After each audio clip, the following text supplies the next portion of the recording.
Hai para Interisti, selamat datang di channel Interist. Kami akan selalu memberikan informasi terbaru tentang klub kesayangan kita, Inter Milan. Jangan lupa di-subscribe biar tidak ketinggalan beritanya. Inter Milan melakoni tandang ke markas AS Roma pada pekan ke-7 Serie A 2025-2026, Minggu 19 Oktober dini hari. Pada duel yang dimainkan di Stadion Olimpico itu, La Beniamata berhasil mencuri poin atas tuan Roma dengan meraih kemenangan dengan skor 1. Tersebut berawal dari umpan akurat Nicolo Barella yang disambut dengan tenang oleh Boni. Penyerang muda asal Prancis itu kemudian mengiring bola ke kotak penalti sebelum menaklukkan kiper Roma Miles Villar dengan penyelesaian akhir yang klinis.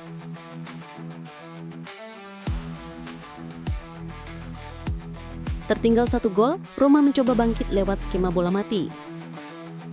Bryan Cristante dan Evan Ndika sempat menciptakan ancaman dari sepak pojok Paulo Dybala, namun upaya keduanya belum menemui sasaran. Memasuki babak kedua, Roma tampil lebih menekan. Kehadiran Artem Dovbyk pada menit ke-55 membuat lini depan tuan rumah lebih hidup. Paulo Dybala memiliki beberapa peluang di babak kedua. Tendangan kerasnya pada menit ke-52 masih belum berhasil membuahkan gol untuk Roma. Tetapi kiper asal Swiss itu sigap melakukan penyelamatan. Peluang terbaiknya Roma datang dari sundulan Artem Dovbyk yang masih melambung di atas gawang yang terbuka pada menit ke-59, menyusul keluarnya Sammer dari gawang untuk mengantisipasi bola dari tendangan sudut.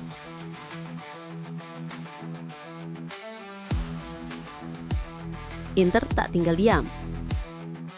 Mereka juga memiliki peluang untuk menggandakan keunggulan.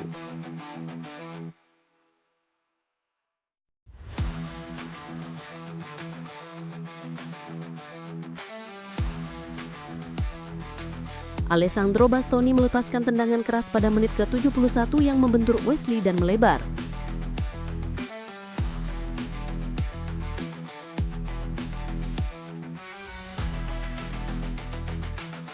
Sementara peluang dari Henrik Mkhitaryan di menit ke-84 hanya mengenai mistar gawang. Mereka ke puncak klasemen bersama Roma yang mereka kalahkan di Olimpico dan Napoli yang kalah tandang dari Torino. Dengan sama-sama mengumpulkan 15 poin dari 7 pertandingan pertama musim ini.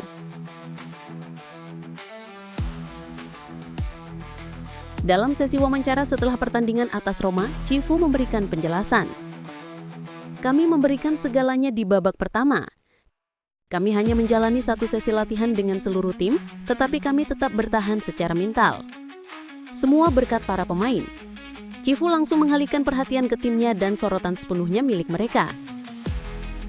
Jika Inter menang di Roma, gol 1-0 oleh Boni dan melompat ke puncak klasemen, setidaknya untuk satu malam, menyamai Gasperini dan Napoli yang kalah tandang dari Torino dengan sama-sama mengumpulkan 15 poin dari 7 pertandingan pertama musim ini.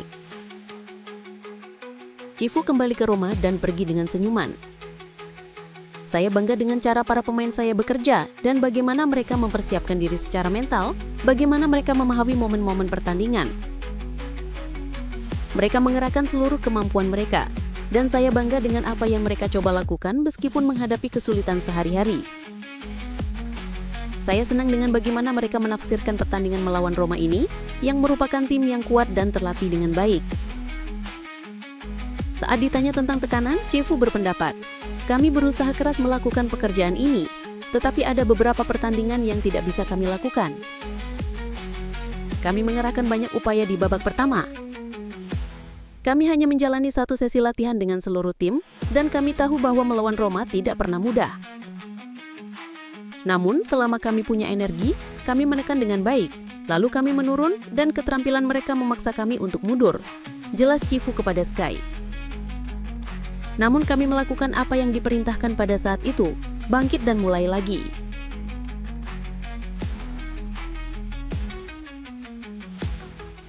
Di balik bangkitnya Inter saat ini, ada 3 pilar pemikiran Cifu. Di antaranya membangun serangan lebih tinggi atau permainan vertikal. Meregenerasi 2 pemain kunci dan memperkuat pertahanan. Yang pertama yaitu konsep vertikalitas. Gol Boni berawal dari umpan panjang Barella yang kini terlahir kembali. Pemain Italia itu bisa saja memainkan Dumfries di depannya, mengalihkan permainan ke Di Marco atau mengumpan bola kembali ke Akanji. Ia memilih untuk melewati lari pemain Prancis itu yang pandai menyelinap ke celah yang ditinggalkan oleh pertahanan yang terlalu tinggi. Inter membangun lebih tinggi dan itu terlihat jelas. Mereka telah meningkatkan pusat serangan mereka sekitar 8 meter dibandingkan tahun lalu. Hasilnya bisa dilihat. Di musim lalu, Inter mendapatkan 5 gol tanpa balas final Liga Champions di Munchen. Jelas itu menimbulkan trauma bagi seluruh pemain.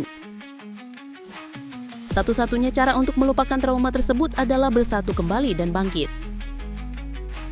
Cifu menegaskan, "Saya bangga dengan mereka. Mereka telah melupakan musim lalu. Kemenangan melawan Roma adalah hasil dari arah baru."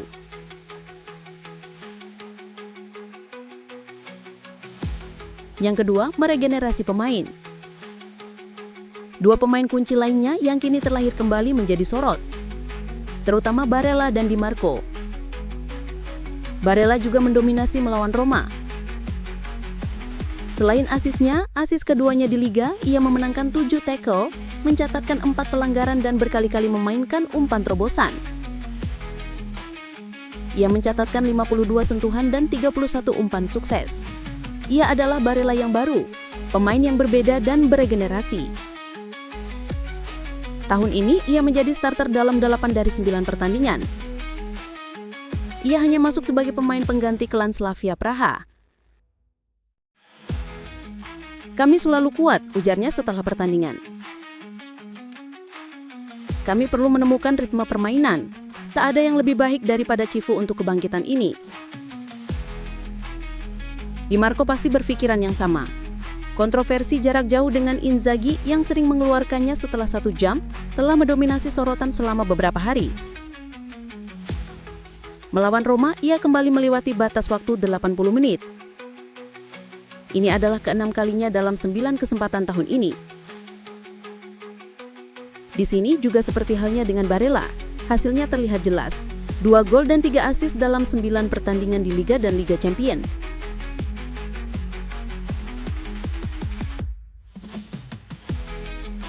Yang ketiga, pertahanan oke.